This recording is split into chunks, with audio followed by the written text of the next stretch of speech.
139 appointment of auditor अपन ने start किया था, जिसमें फर्स्ट ऑडिटर अपन ने लास्ट क्लास में देख लिया है। आज अपन फर्स्ट ऑडिटर का रिवाइज करेंगे और फिर उसके बाद subsequent auditor and casual vacancy auditor start करेंगे।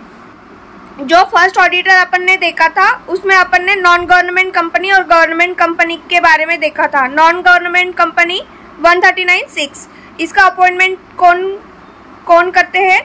तो बीओडी करते हैं within 30 days from date of registration.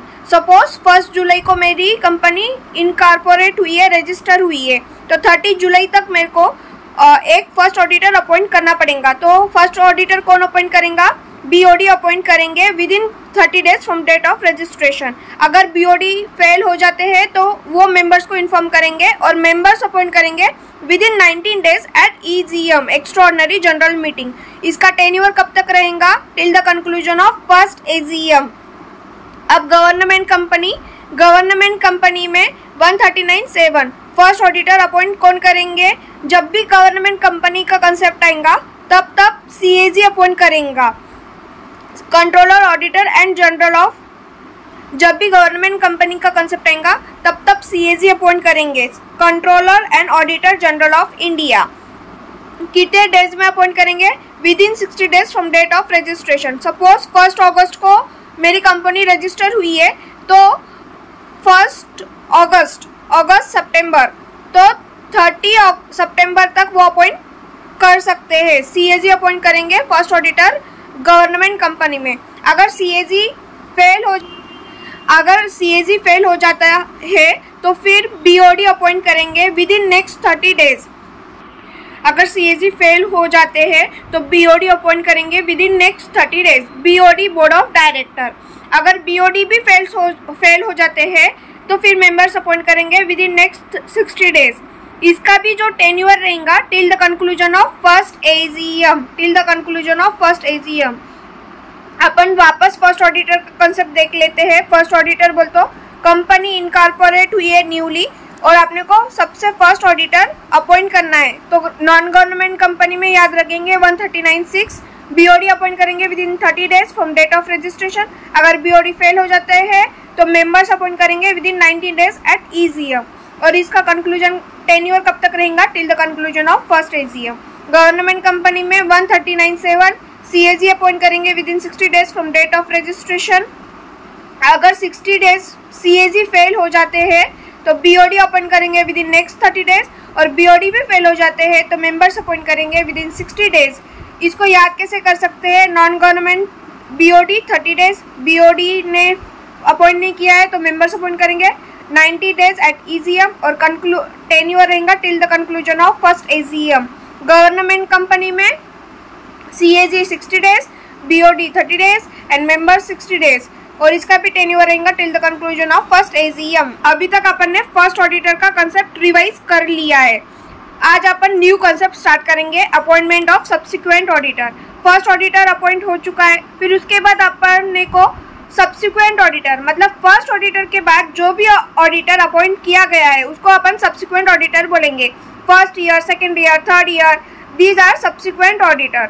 अगर वो गवर्नमेंट कंपनी है, गवर्नमेंट कंपनी में हमेशा CAG अपॉइंट करेगा, controller and auditor general of India. कब तक अपॉइंट करना चाहिए उनको subsequent auditor? Within 180 days from commencement of financial year. Financial year start हुआ है उसके 180 डेज के अंदर उनको सब्सिक्वेंट ऑडिटर अपॉइंट करना पड़ेगा। और ये जो इनका टेन्योर रहेगा वो till the conclusion of AGM रहेगा, एनुअल जनरल मीटिंग। मतलब हर साल उनका ऑडिटर, हर AGM में उनका ऑडिटर चेंज होगा। और ये non government company, subsequent auditor in non government company में सब्सिक्वेंट ऑडिटर कौन अपॉइंट करेगा? जनरली ऑडिटर को कौन अपॉइंट करते हैं? शेयर होल्डर्स अपॉइंट करेंगे। तो शेयर होल्डर्स, अब फर्स्ट AGM आई, फर्स्ट AGM में शेयर होल्डर्स ने अपॉइंट किया सब्सिक्वेंट ऑडिटर्स। इनका जो टेन्योर रहेगा वो till the conclusion of 6th AGM रहेगा। 6th AGM मतलब 5 ईयर्स के लिए वो अपॉइंट किए गए हैं। अगर इंडिविजुअल है तो उनका टेन्योर 5 ईयर्स का रहेगा। अगर वो फर्म है तो उनका टेन्योर 2 टर्म्स ऑफ 5 ईयर्स रहेगा। और जो अपॉइंटमेंट किया गया है ADT 1 में अपॉइंटमेंट ऑफ ऑडिटर किया जाता है। कंपनी रजिस्टर को देते हैं अपॉइंटमेंट ऑफ ऑडिटर ADT 1। ये जो ADT 1 है वो फॉर्म अपॉइंटमेंट ऑफ ऑडिटर के लिए है और ये 15 डेज के अंदर अंदर, सपोज ऑडिटर को अपॉइंट किया है 1 अगस्त को, तो 15 अगस्त तक ऑडिटर कब अपॉइंट किया गया है 1 अगस्त को, तो उसको 15 अगस्त तक कंपनी को रजिस्ट्रार को एक फॉर्म सबमिट करना पड़ता है ADT 1 अपॉइंटमेंट ऑफ ऑडिटर। अब अपन कंसेप्ट देखेंगे कैजुअल वैकेंसी।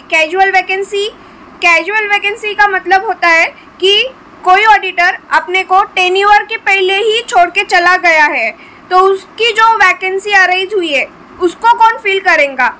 सबसे पहले रीज़न तो कैजुअल वैकेंसी अराइज ही क्यों होती है, तो 3 रीज़न होते हैं जो जब कैजुअल वैकेंसी अराइज होती है।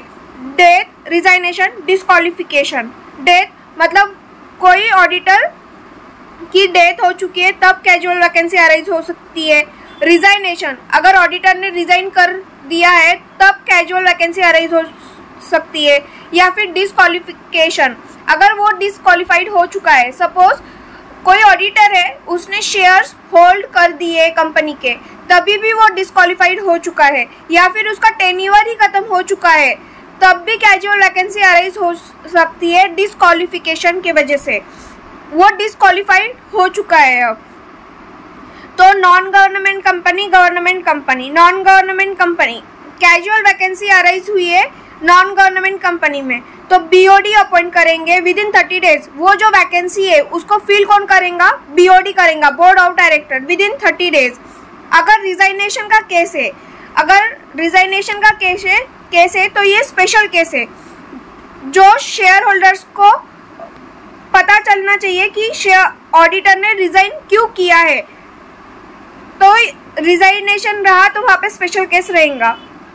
और जो भी न्यू ऑडिटर अपॉइंट किया गया है BOD के द्वारा, वो अप्रूव होना चाहिए बाय कंपनी एट AGM। तो अप्रूव कौन करेंगे, share holders members by company at AGM। इसका जो टेन्योर रहेगा till the conclusion of next AGM तक रहेगा, जो भी ऑडिटर अपॉइंट किया गया है।